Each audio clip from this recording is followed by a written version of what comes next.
Bonjour tout le monde, mon nom est Catherine Voyer-Léger, je suis une auteure et une travailleuse du milieu de l'édition du Québec et du Canada.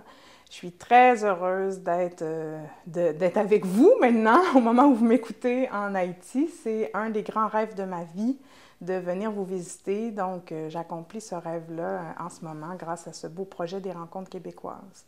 Moi, je travaille dans le milieu de l'édition hors Québec, c'est-à-dire au Canada, chez les francophones qui vivent à l'extérieur du Québec, dans des situations linguistiques, on appelle ça minoritaires ici, c'est-à-dire qu'ils sont entourés d'anglophones et continuent à faire vivre leur art en français.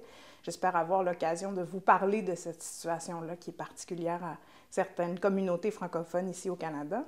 D'autre part, j'écris aussi, je me commets par moments. J'ai publié cette année mon premier livre qui s'appelle Détails et dédales. C'était mon autre grand rêve, donc deux grands rêves dans la même année. Vous visitez en Haïti et publier un livre. C'est un livre qui regroupe les meilleurs textes de mon blog. J'espère aussi pouvoir parler de ça avec vous, de l'importance des nouvelles technologies dans la prise de parole, puis dans la démocratisation de la littérature.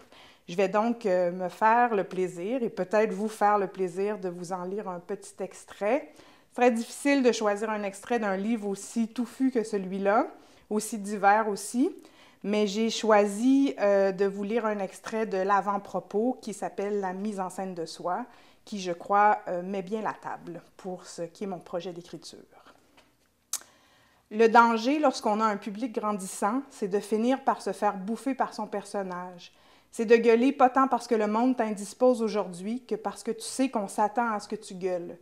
C'est de faire de l'esprit pour faire de l'esprit, perdant de vue le propos que l'esprit devrait défendre. C'est de ne plus entendre les autres parce que tu prépares déjà ta prochaine sortie et que peu importe ce qu'ils auront à dire, ton idée, ton rythme, ton jeu sont déjà arrêtés. L'intégrité, ce n'est pas la fin du jeu, c'est admettre qu'on joue, mais refuser de se laisser figer. C'est se connaître assez pour se donner une mauvaise note quand on joue faux pour des raisons douteuses, pour un regard prestigieux, par exemple. Collectivement, nous jouons aussi. Si je m'intéresse tant aux arts et aux médias, c'est qu'ils sont partie prenante de nos mises en scène collectives. Le vocabulaire, les concepts, les images, le sens commun m'interpellent pour les mêmes raisons. Ma prémisse principale, aucune parole publique ne se contente de décrire la société, chacune travaille à la façonner. J'essaie de mettre en lumière ce qui pourrait nous influencer malgré nous, les ornières qu'on porte parfois sans le savoir. J'essaie d'ouvrir les perspectives, de creuser les zones de gris. Je cultive le doute et je me méfie de ce qui est présenté comme une vérité. Détail parce que trop de gens estiment que ce qui importe est toujours dans la généralité. Dédale parce que certains penseront que je coupe les cheveux en quatre. Ils auront bien raison.